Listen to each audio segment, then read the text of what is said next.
Tenemos información importante a esta hora en la Fiscalía General de la República con el fiscal Tarek William Saad. Adelante, fiscal, lo escuchamos. Buenos días, tengan todos ustedes, pueblo de Venezuela.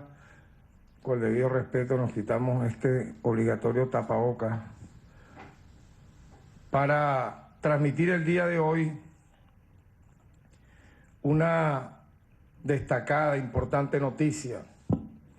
Yo diría trascendental por muchas de las consecuencias inéditas en el aspecto jurídico, legal, que enmarca estas acciones que voy a detallar, que el Ministerio Público, como representante del Estado venezolano y como líder de la acción penal, como titular de la acción penal, ha realizado ante la Corte Penal Internacional, con sede en La Haya. Me estoy refiriendo a dos acciones, ambas muy importantes, realizadas en el marco de nuestra competencia y destacando en ello dos aspectos que quiero mencionar, ¿no?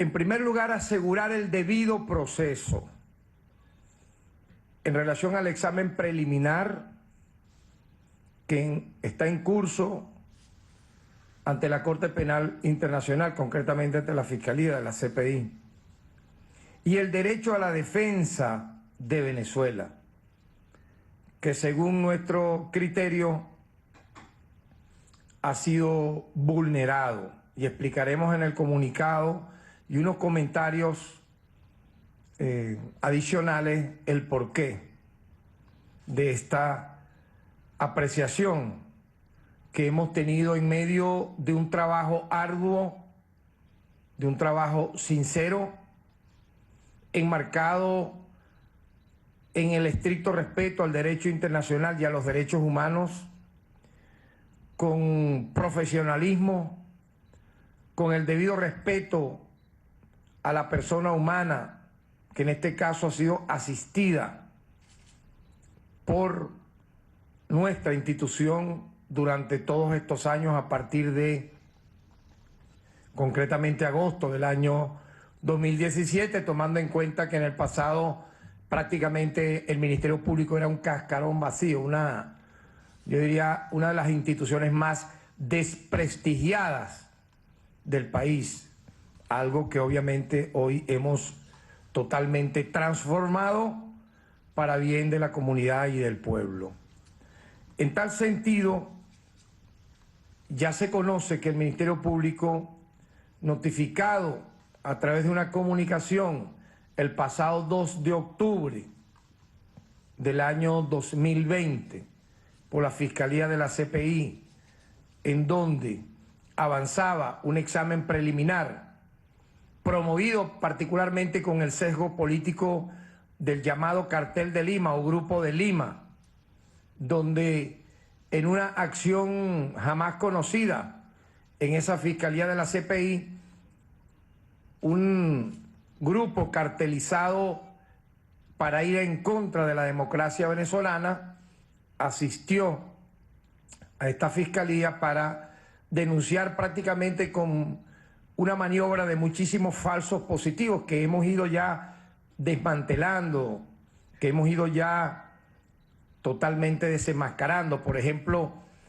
con la falacia de aproximadamente unos 70 millones de twitters que han sido lanzados a través de bots durante los últimos tiempos para crear una falsa expectativa y presionar inclusive de manera indebida a la CPI para que tome una decisión prácticamente en contra de nuestro país sin que exista asidero legal para ello. A partir de ahí, recuerdo que nosotros estuvimos en la propia sede de la Fiscalía de la CPI reunida, la fiscal de la CPI con quien les habla, el día exactamente 4 de noviembre del 2020. Asistí en esa reunión junto con el defensor del pueblo, Alfredo Ruiz. Entregamos documentos y hubo el compromiso de la cooperación por parte del Ministerio Público con la Fiscalía de la CPI para transmitir información debidamente,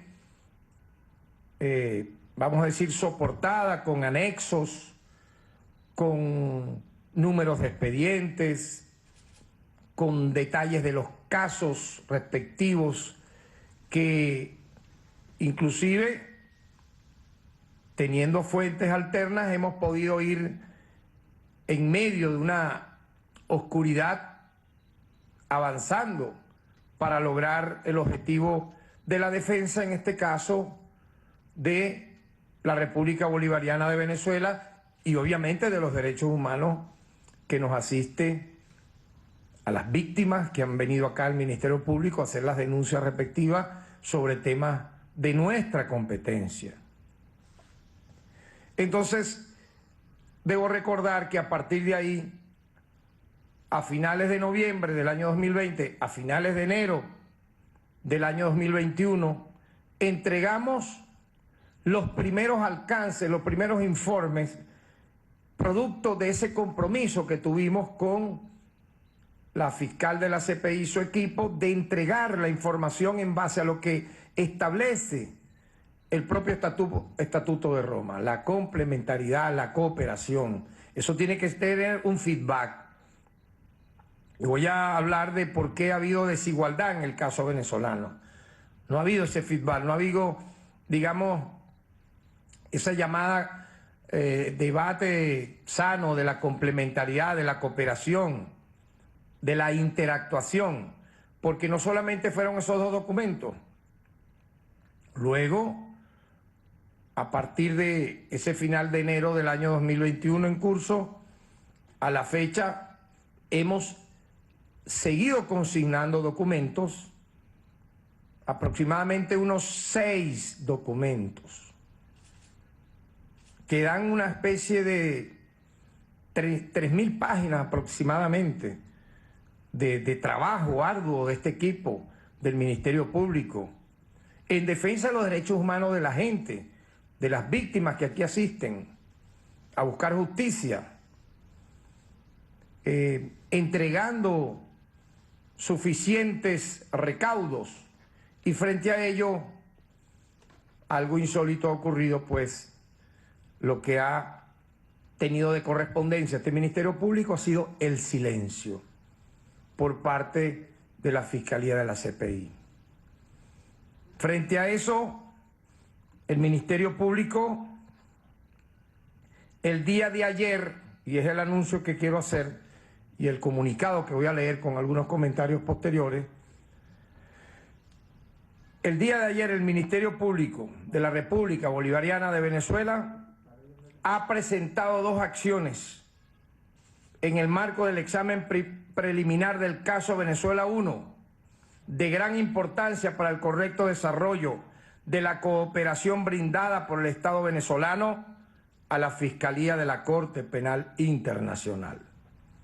En primer lugar, hemos presentado una petición de cooperación judicial de acuerdo con lo previsto en el artículo 93.10 del Estatuto de Roma. Este artículo organiza la colaboración entre la Fiscalía de la CPI y los Estados miembros del Estatuto de Roma y permite a estos pedir información a la Fiscalía de la CPI para cumplir con sus deberes. Por este motivo, hemos solicitado que se nos transmita información sobre el material y las pruebas pertinentes que estén en el examen preliminar, dado que hasta la fecha no se nos ha proporcionado información detallada de cuáles son los hechos investigados. La colaboración institucional debe ser bilateral. Repito, bilateral, no unilateral. Por eso se llama colaboración. Y recíproca, para dar una respuesta adecuada a lo que se nos requiere desde la Fiscalía, y por ello solicitamos que se nos facilite dicha información como elemento indispensable para hacer productiva la complementariedad. No atender esta justa petición es quebrantar la praxis que históricamente ha realizado esta institución, sometiendo a un trato desigual y excepcional a nuestro país, que por su parte está dando muestra de la más efectiva colaboración. Prueba de ello es que el Ministerio Público ha estado remitiendo documentación de manera sistemática, a pesar de que tan solo conocemos lo que se lee en las comunicaciones públicas de la Fiscalía y lo que desafortunadamente se filtra de manera interesada por los organismos y estados denunciantes.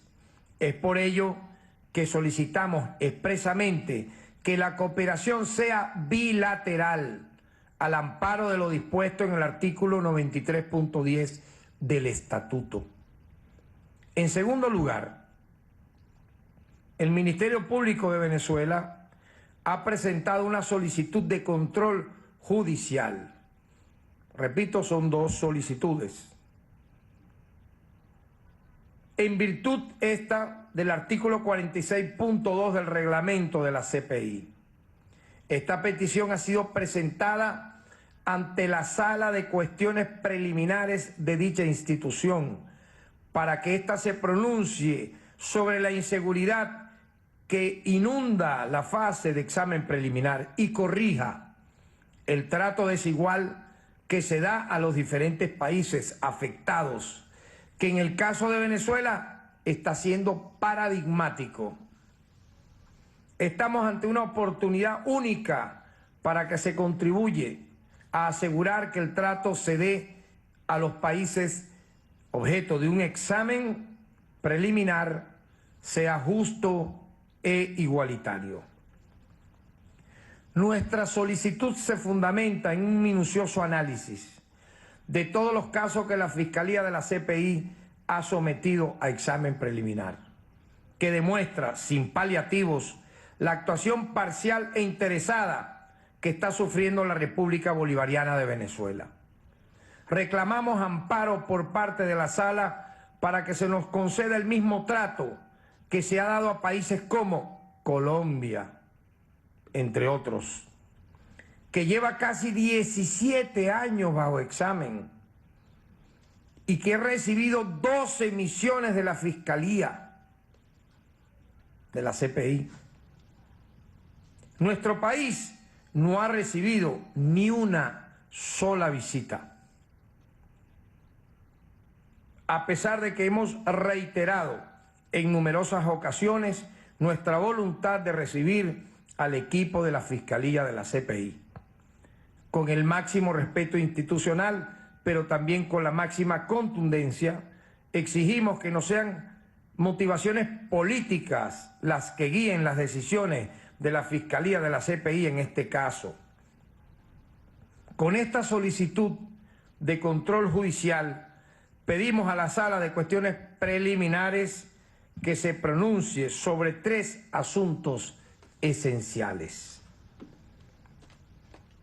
¿Debe la Fiscalía de la CPI contestar al Estado y mantener una interlocución en el examen preliminar, estando obligada a establecer un diálogo constructivo con el Estado en el marco del principio de complementariedad para dar cumplimiento al artículo 15 del Estatuto de Roma, máximo cuando está siendo solicitado y ofrecido por este de forma permanente y desde el principio? Debe permitirse el acceso al material probatorio al Estado para garantizar el derecho a la defensa, el principio de contradicción y el control de pruebas en el marco del artículo 21.3 del Estatuto de Roma.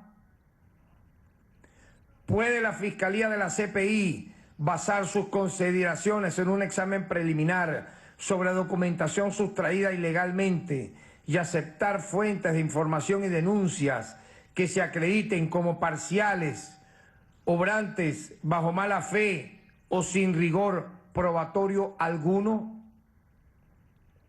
entendemos que las respuestas deben ser positivas en los dos primeros casos y negativas en el último.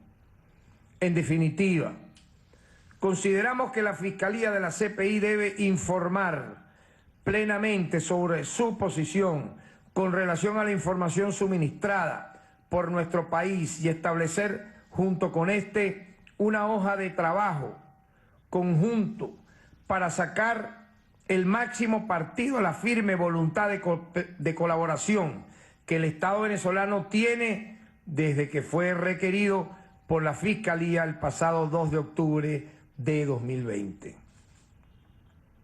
Asimismo, debe quedar clara la voluntad firme y definitiva que tiene el Ministerio Público de llevar sus investigaciones para el esclarecimiento de los hechos hasta su finalización, de forma independiente y con apego a la legalidad y respeto a los estándares de protección de los derechos humanos.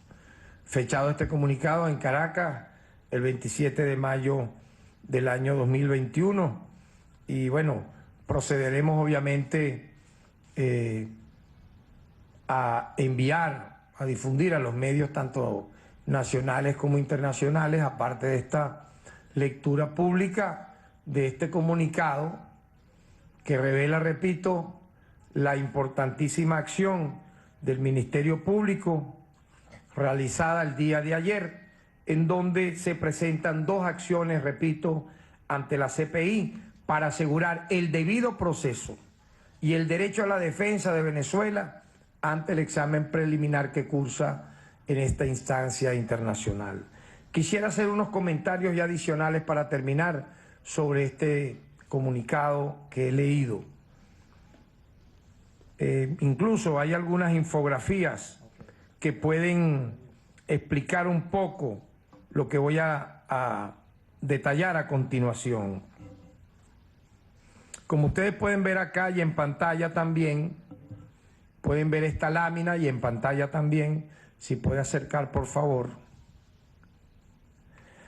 Nuestro equipo ha hecho un examen comparativo, un análisis comparado de las 22 exámenes preliminares que cursan o que han cursado en la Fiscalía de la CPI. Todos ellos han llegado, al menos, a la fase 3, igual que el caso de Venezuela. Venezuela 1, recordemos que también cursa otro examen preliminar, que es Venezuela 2, en donde el Estado venezolano denuncia las violaciones masivas a derechos humanos que constituyen violaciones para el estudio del Estatuto de Roma y de la propia Fiscalía de la CPI, vinculadas al bloqueo y sanciones que han causado, repito, masivas violaciones a derechos humanos en contra de nuestro pueblo, que se le ha impedido el acceso a la compra de medicinas, de alimentos, a la comercialización del petróleo, que obviamente repercute en el quebrantamiento de la economía básica del venezolano común, y eso atenta obviamente contra los derechos humanos. Ese es el informe conocido o la evaluación conocida como Venezuela 2. Lo que estoy acá explicando es el otro examen preliminar, en donde unos países, por cierto, hay que destacar que Argentina se retiró de esa denuncia que hizo el Grupo de Lima, diciendo que no tenía sentido ni asidero esa acción realizada en el pasado por otros funcionarios del Estado argentino. Se retira Argentina de esa denuncia, repito, y eso es muy importante, tiene un valor simbólico importante que tenemos que fijar con mucha atención. Por algo lo hace. ¿Por qué? Porque el tema de los derechos humanos no puede tener sesgo político. Lo dice un activista de derechos humanos de toda la vida, con la suficiente autoridad moral de pararse en cualquier escenario, porque de los 15 años he militado en movimientos nacionales e internacionales de derechos humanos a la fecha, pronto a cumplir 59 años, es decir, prácticamente 45 años de lucha en este tema, que me llevaron incluso a ser presidente de la Comisión de Derechos Humanos de la Asamblea Nacional Constituyente, para organizar el título 3 de los derechos humanos de nuestra Constitución. Ejemplo en el planeta sobre esto. Entonces no pueden a uno venir no solo a caerle a coba, sino a buscar, bajo falsos positivos, convertir el tema de los derechos humanos en una bandera política que se arrastra muchas veces producto de cuestiones de carácter mercenaria, muchas veces. Sabemos que surgen de pronto organizaciones sin militantes verdaderos de derechos humanos solamente para actuar de manera indebida en función inclusive del uso de algo tan épico como es el tema de los derechos humanos. Por lo tanto, no debe tener un sesgo político, tiene que tener una cualidad no solamente jurídica, legal, sino también ética. Y en este sentido es bueno destacar eso. El retiro de Argentina de la denuncia realizada por el Grupo de Lima, que empujó en febrero del año 2018 el examen preliminar contra el Estado venezolano. En tal sentido, repito, hemos realizado un análisis comparativo de 22 exámenes preliminares ante la Fiscalía de la CPI. Se han evaluado parámetros como la duración del examen preliminar y actuaciones de la Fiscalía de la CPI durante ese examen, lo hemos evaluado. La comparativa con los casos más similares en su complejidad aportan datos contundentes. Voy a presentar entonces datos que tienen que ver con, para que tengan ustedes una idea, Colombia. Si me permiten, quisiera mostrar una segunda lámina. Colombia y Guinea. Vean ustedes esta lámina, la acercan. Colombia y Guinea llevan 16 y 11 años de examen preliminar. 16 y 11 años de examen preliminar. ¿Cuántos lleva Venezuela, señores? Solamente 3. Colombia ya va para 17 años. Desde la época del asesino serial Uribe, así conocido mundialmente. 17 años en examen preliminar. Guinea, 11 años en examen preliminar. Las actuaciones de soldados del Reino Unido en Irak fueron examinadas durante más de 10 años, antes de que la Fiscalía decidiera ¿qué? Cerrar el caso. Y recordemos lo que ocurrió, la acción de los soldados del Reino Unido en Irak. Algo aterrador que paralizó y que indignó al mundo entero por la crueldad en la que actuaron inclusive contra niños, mujeres embarazadas, población civil. Actuación totalmente consideradas en su momento como crímenes de guerra, ¿no? Pasaron 10 años, decidieron cerrarlo. Bien, esa fue la decisión de la Fiscalía de la CPI. El caso de Venezuela, 3 años y vean, ya la presión es brutal. Una cosa que no tiene comparación, no tiene antecedentes en la historia de la CPI. Entonces, Venezuela, llevando apenas 3 años sometida a este examen preliminar, se le quiere prácticamente obligar a la fuerza, de forma indebida, de facto, a la Fiscalía para que pase una fase posterior, que es la investigación. Esto revela entonces, o revelaría obviamente, un trato desigual y discriminatorio. Por eso repito, hemos interpuesto estas 2 acciones el día de ayer, que tienen el acuse de recibo firmado por el propio secretario de la Corte Penal Internacional, quien ha tomado nota de lo que hemos enviado y lo ha detallado en la carta que le ha enviado al Estado venezolano, de ambos documentos. Repito, en defensa del debido proceso y obviamente, bueno, los propios artículos que establece el Estatuto de Roma en este aspecto. Quiero brevemente hablar, por ejemplo, del caso Colombia. Vean ustedes, vecinos de Venezuela, que yo creo que en el mundo, si hay un país que día a día, hora a hora, semana a semana, mes a mes, quiere demostrar que es el campeón en las violaciones masivas a los derechos humanos, es Colombia.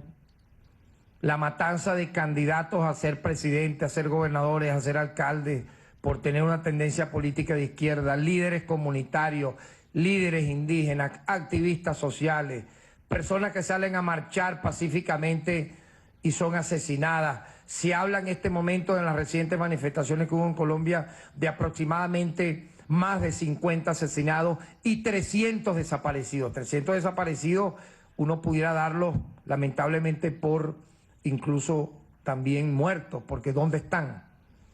Miles de detenidos, miles de heridos.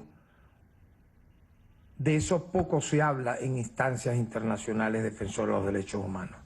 Pero quiero destacar que en el caso de Colombia, viene realizando un examen preliminar de la situación desde junio del año 2004. Naguará, casi 17 años. Este examen se centra en presuntos crímenes de lesa humanidad y crímenes de guerra cometidos en el contexto del conflicto armado entre fuerzas gubernamentales, grupos armados paramilitares y grupos armados rebeldes. La guerra, pues, que ha sufrido Colombia y donde, por cierto, Venezuela jugó un papel fundamental para los acuerdos de paz que fueron implosionados con la muerte de más de 1000 excombatientes desarmados. Los llaman a desmovilizarse para luego matarlos y cazarlos como conejos y arrasar los campos. Entonces, bueno, eso ya quedará en la conciencia de Uribe y de Duque. La Fiscalía ha determinado que existe fundamento razonable, en el momento en que se abrió la investigación contra Colombia, para creer que se han cometido crímenes como asesinato, traslado forzoso de población, encarcelamiento u otra privación grave de libertad, tortura, violación y otras formas de violencia sexual, ataques intencionales contra civiles, ultraje a la dignidad personal, toma de rehenes y uso de niños para participar activamente en las hostilidades. De hecho, de estos hechos graves, obviamente, de estos crímenes gravísimos, destaca especialmente la práctica sistemática por parte de miembros del ejército colombiano de los falsos positivos, que consistió en el asesinato de miles de civiles sin vinculación con el conflicto, los cuales eran presentados como guerrilleros caídos en combate para obtener recompensas monetarias. Bueno, eso está en examen preliminar desde hace 17 años. Una práctica que fue cotidiana en el gobierno realmente innombrable de Álvaro Uribe, ya que en el periodo 2002-2008, por lo menos 6.402 civiles fueron ejecutados para ser presentados como guerrilleros. Imaginemos entonces lo que implica todo esto, ¿no? Algo inédito, algo insólito en la historia reciente de la humanidad. Pero vean ustedes, no solo conforme con lo que he narrado, la Fiscalía de la CPI ha cooperado con todos estos países dando información y visitando el país. ¿Por qué, nos preguntamos nosotros, no hace lo mismo con Venezuela? ¿Por qué? A Colombia, la Fiscalía de la CPI ha mandado 12 misiones. 12 misiones. Nosotros, cuando estuvimos en La Haya, el 4 de noviembre del año pasado, formalmente, de manera verbal, y luego por escrito, varias veces, invitamos a la Fiscalía de la CPI que visite nuestro país, que vayan donde consideren deben ir, que conversen con quienes consideren deben conversar, que recauden los documentos que deban hacer. Y la respuesta ha sido un silencio total. A Guinea ha recibido 16 visitas de la Fiscalía de la CPI. A pesar, repito, de que hemos invitado a la fiscal de la CPI en varias oportunidades, hasta ahora no ha manifestado interés en realizar una visita a Venezuela.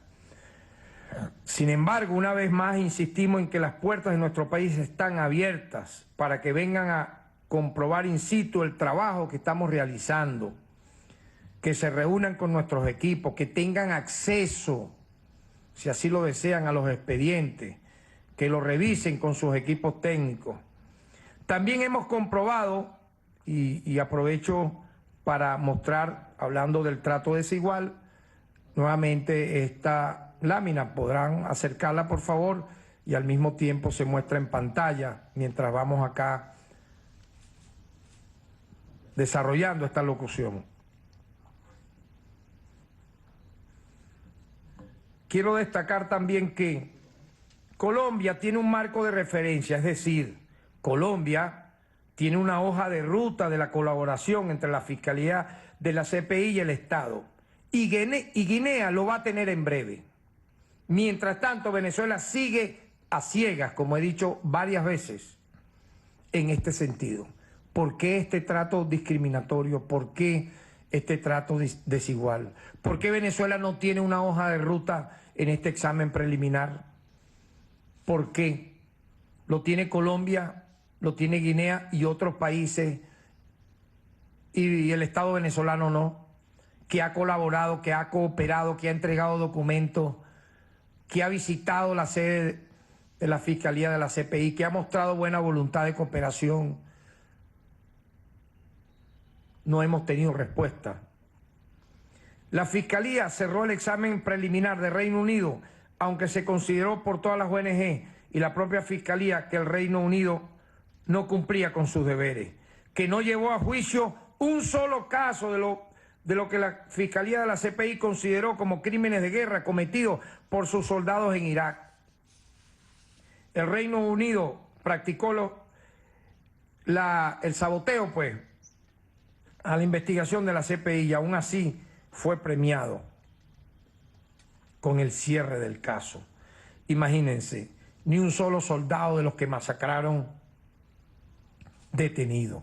Nosotros podemos mostrar, y ha sido costumbre nuestra semanalmente en muchas de nuestras alocuciones, mostrar con detalle, con nombre, con apellido, las personas que lamentablemente al margen de su deber institucional han vulnerado derechos humanos en este país y lo han cometido de manera individual y han sido sancionados tal como corresponde en base a la Constitución y la ley.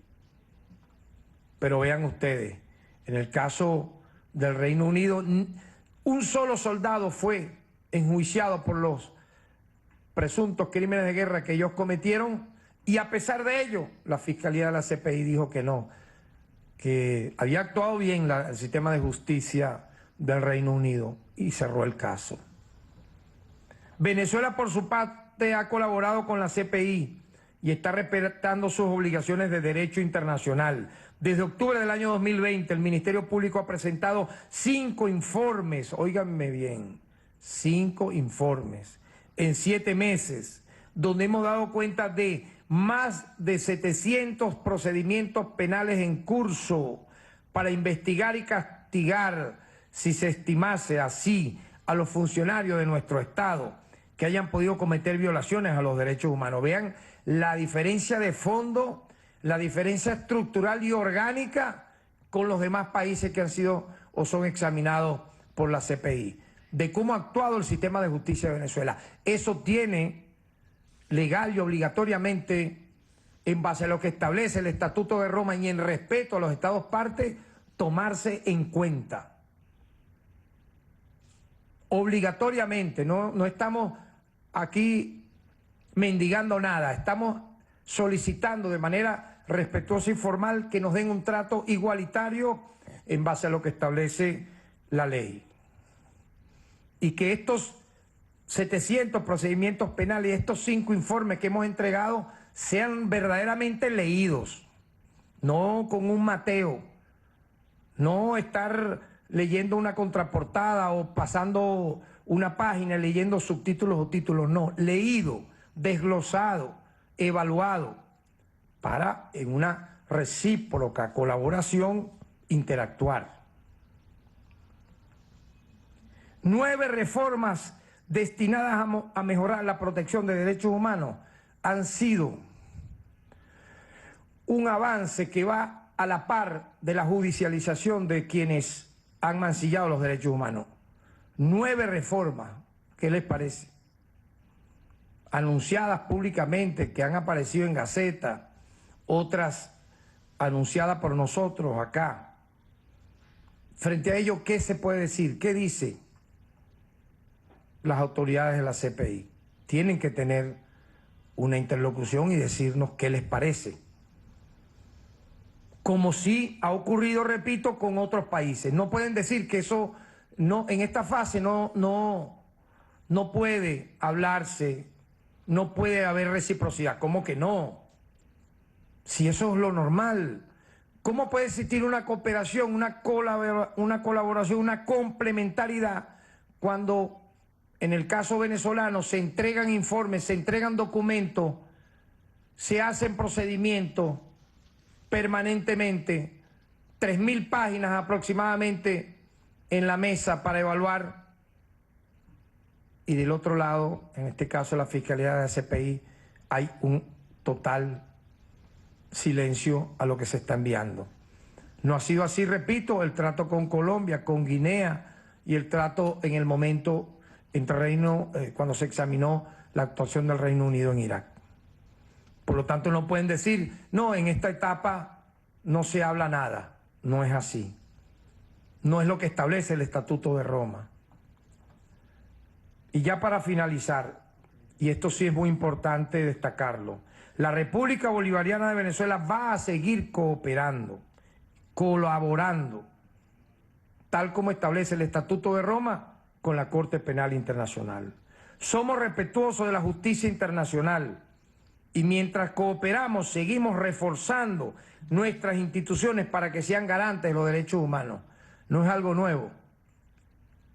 Es el compromiso tomado a partir de la aprobación en referéndum de la Constitución del año 99, donde tenemos el título 3 de Derechos Humanos, que establece la preeminencia de los derechos civiles, políticos, económicos, sociales, culturales, ambientales e indígenas, y las propias disposiciones finales que establecen desarrollar un cuerpo de leyes, donde el propio Ministerio Público le ha presentado a la Asamblea Nacional vigente leyes en pro de los derechos humanos, incluso para ampliar el tema de los derechos humanos, ley de protección de la fauna, ley de defensa del medio ambiente, ley de protección y no al maltrato animal, leyes en defensa de la mujer, de los niños, de las niñas, de los adolescentes. Incluso hasta eso el Ministerio Público, en nombre del Estado venezolano, ha realizado. Desde la República Bolivariana de Venezuela instamos a la Sala de Cuestiones Preliminares a que aproveche nuestra petición para reforzar el funcionamiento de la Fiscalía de la Corte. Están ante una oportunidad excepcional para asegurar que el trato que se dé a los distintos países sea justo y no atienda a cuestiones políticas, económicas o a presiones indebidas de las potencias imperiales, muy ellas dadas a violar masivamente derechos humanos, a cometer crímenes de guerra, a invadir y a ocupar países impunemente, sin que nadie tenga siquiera cómo rozarlo. Vean lo que está ocurriendo en entre Israel y Palestina. La masacre de niños, el bombardeo de edificios. Son imágenes dantescas en plena pandemia, ver bebés recién nacidos muertos por los bombardeos. Frente a eso, sinceramente, qué dolor. No hay denuncias ante la Fiscalía de la CPI. El Grupo de Lima no aparece cuando ellos mismos son los miembros del Grupo de Lima. Vean ustedes Colombia cómo está, lo que hizo Ecuador con los manifestantes durante el año pasado y previo a la pandemia, lo que ocurrió en Perú, 7 presidentes en menos de un mes, vulnerando todos los derechos humanos a los manifestantes, lo que ocurrió en Chile, el Chile de Piñera, discípulo de Pinochet, 300 jóvenes ciegos por disparo de perdigones, centenares de mutilados, heridos, decenas de muertos por disparos de los llamados funcionarios adscritos a los cuerpos policiales. Allí sí no hay ni grupos que se llaman expertos que la ONU designa para visitar ese país. Ahí no se pronuncia la alta comisionada de los derechos humanos de Naciones Unidas. Ahí hay silencio total en todo esto que menciono. Solo es el sesgo político por las presiones imperiales de visualizar a Venezuela como un enemigo a desaparecer. O sea, no bastan las sanciones que son violatorias masivas a los derechos humanos, también es buscar una condena mundial. Estamos en la creencia de que la Fiscalía de la CPI no va a atender este tipo de presiones indebidas, de sesgos políticos infrahumanos, sino va a atender a lo que establece el estricto derecho, los artículos que le dan preeminencia en el Estatuto de Roma a la defensa de la dignidad humana y la cooperación entre los estados, tal como lo manda y lo desea Venezuela a la luz de nuestra Constitución emblemática en derechos humanos. Muchas gracias.